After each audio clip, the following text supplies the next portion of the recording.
Hey, how was your day? Tonight's story is about a boy who made money by drawing ghosts. But the terrifying part is this: he did not know they were ghosts. He thought he was drawing pictures. He thought people were paying him because he had a strange little talent. And by the time he understood what his hand had been drawing, the dead had already learned where he lived. So listen carefully. If you ever draw something you do not remember imagining, do not look at it in the dark. The boy lived in a small mountain village in Korea, not the clean, pretty kind of countryside you see in travel videos. This was an old village pressed into the side of a mountain.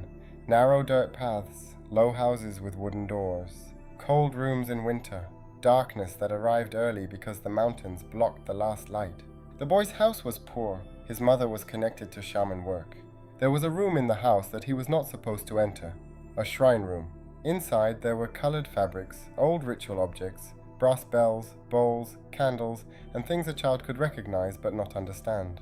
His mother would sit in there for a long time, sometimes working, sometimes waiting, sometimes listening to something the boy could not hear. The boy was not educated. He could not read well. He barely knew how to write his own family name.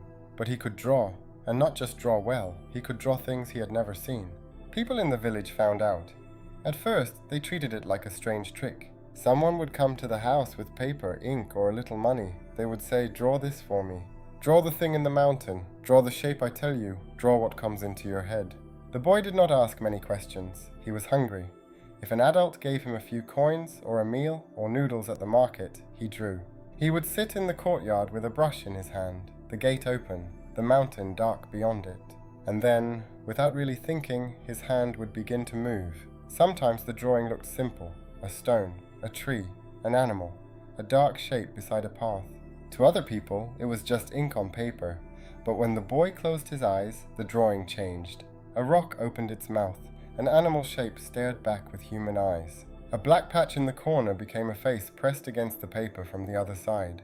The boy did not have language for this. He was young, he was poor, and adults kept acting like this was useful, so he kept doing it. There was an old man in the village who paid attention to him. The old man would appear near the house or near the courtyard and scold him. He would say the boy should stop. He would say those were not normal pictures. He would say the boy was playing too close to things that did not like being seen. But the old man was not cruel. He fed him sometimes. He talked to him. He worried about him in that rough way old men do, where every warning sounds like an insult. The boy liked him, and because he liked him, he did not take the warnings seriously.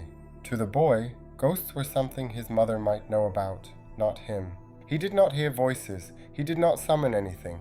He did not shake bells or speak to spirits. He only drew. So when the old man said, "Stop drawing ghost pictures," the boy answered honestly, "I can't see ghosts." That is what makes this story so sad. He was not lying. He really believed it. One day, two men met the boy at a busy market. One of them had already asked him for drawings before. The other was younger, sharper, and much less friendly. They bought him food, hot noodles. The boy sat there with his chopsticks in his hand, trying not to look too hungry.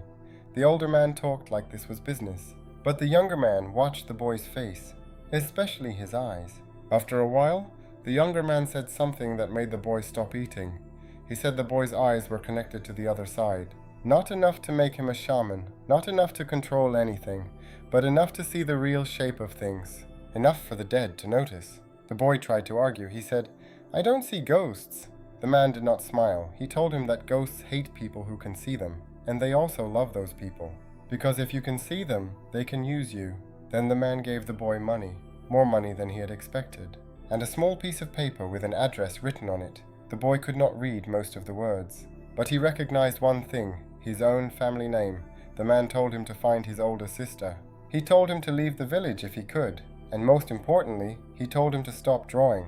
For the first time, the boy considered it. He walked home from the market with the money hidden carefully. The road was long.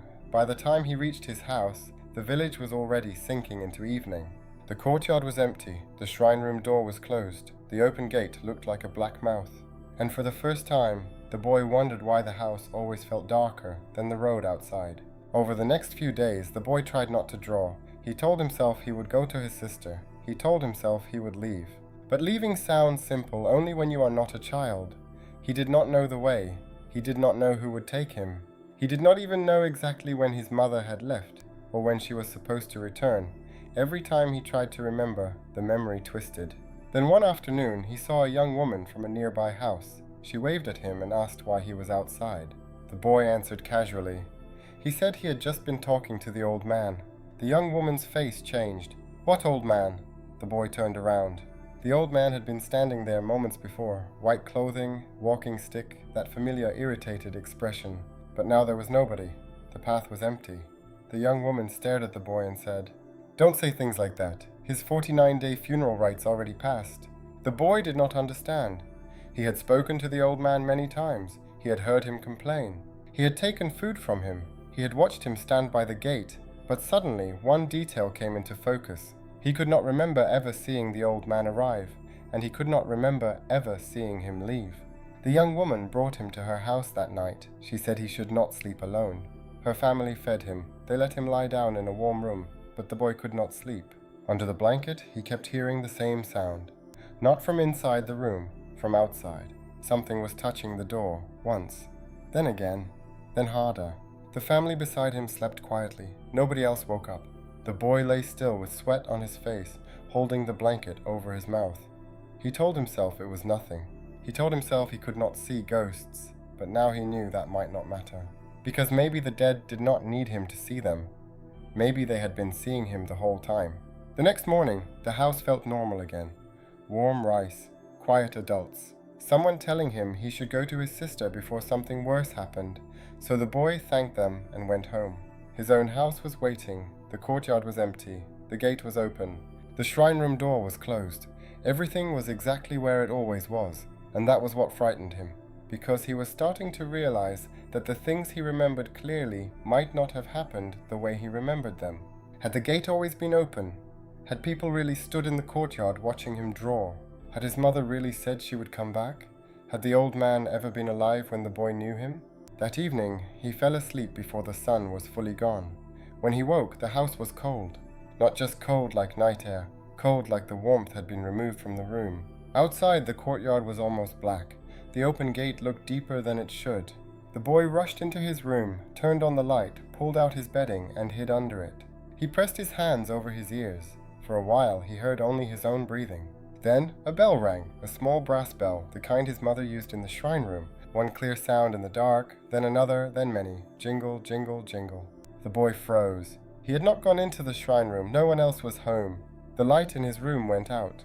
Through the black window, a shape moved past, darker than the dark outside. The boy curled under the blanket and whispered, "I don't hear it." The bell rang harder. "I don't see anything." The door began to shake.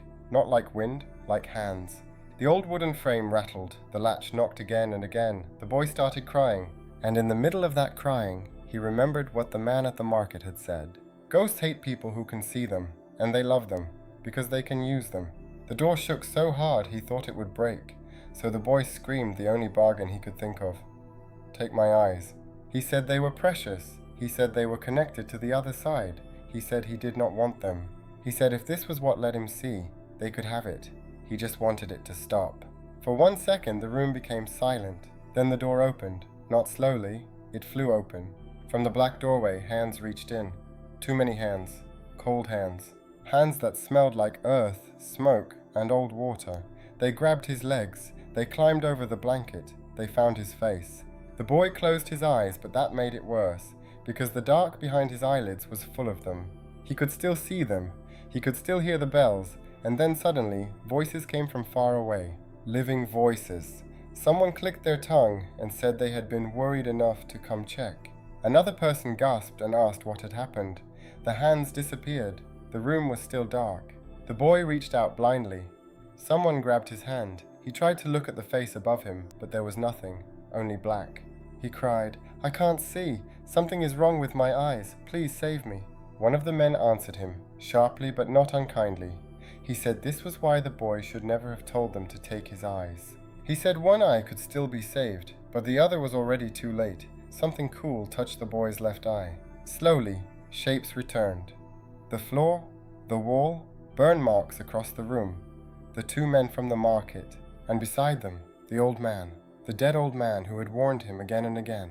The younger man thanked the old man for guiding them there. The old man scolded the boy immediately. He asked what kind of fool keeps drawing ghost pictures until he becomes blind in one eye. And the boy, still shaking, looked at him and whispered, "But they said you were dead." The old man did not answer the way a living person would. Instead, another question appeared. The young woman who had said the old man was dead, the house where the boy had slept, the warm meal, the family who did not wake when the door shook, were they real? Had they been alive? Or had the boy spent the night in the house of someone who had also been gone for a long time? The boy could not keep thinking. His body gave up. He fainted. When he woke 2 days later, his older sister was there. She had been contacted while he was unconscious. She held him and cried. She apologized for not taking him sooner. The boy cried too, not because he understood everything, because he finally had someone living to hold on to. When they left the village, they did not take much. A few clothes, small things. Nothing from the shrine room, nothing from the courtyard, nothing that smelled like ink.